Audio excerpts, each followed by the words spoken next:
दोन्ही बाजूनी भाजपच्या नेत्यांची कोंडी होताना दिसते. नाही, कोंडी बिंडी काय नाही. भारतीय जनता पार्टीचं सरकार आल्याच्या नंतर या महाराष्ट्रामध्ये पहिल्यांदा ओबीसी मंत्रालय स्थापन करण्याचा निर्णय सरकारनं घेतला. ह्याच्या अगोदर का नाही झाला ओबीसी मंत्रालय? सरकार नव्हतं, मुख्यमंत्री नव्हते, निर्णय घेता येत नव्हते. परंतु देवेंद्र फडणवीस साहेबांना वाटलं की एक मोठा ओबीसीचा घटक आहे, ज्या घटकाच्या मदतीवरती आपण सरकारमध्ये येतोय, तर त्या घटकासाठी आपण काहीतरी केलं पाहिजे.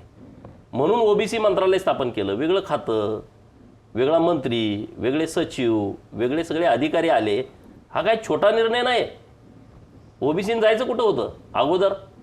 सामाजिक न्याय विभागातून किती योजना येत होत्या? नव्हत्या येत योजना, लोकांच्यापर्यंत पोचत नव्हतं. महाज्योती नावाची संस्था स्थापन केली देवेंद्र फडणवीस साहेबांनी.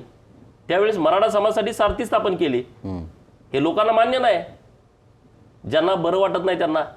अरे अनेक हजारो मुलं, गरीब मराठा समाजाची मुलं सारथीची मदत घेऊन अधिकारी झालेत, क्लास 1 झालेत. मी तिथं आंदोलन करतोय, त्यांच्यासाठी प्रयत्न करतो. मला मुलं भेटतात ना की देवेंद्र फडणवीस साहेबांच्यामुळं आज मी क्लास 1 अधिकारी झालोय.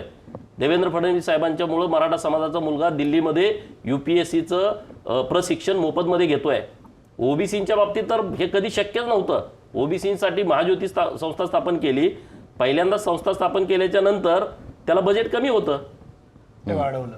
अरे मोठ्या प्रमाणात आम्ही त्या सगळ्या विषयामध्ये माननीय मुख्यमंत्री महोदयांच्या ह्या बाब लक्षात आणून दिल्या की ओबीसीचा एक मोठा समूह आहे.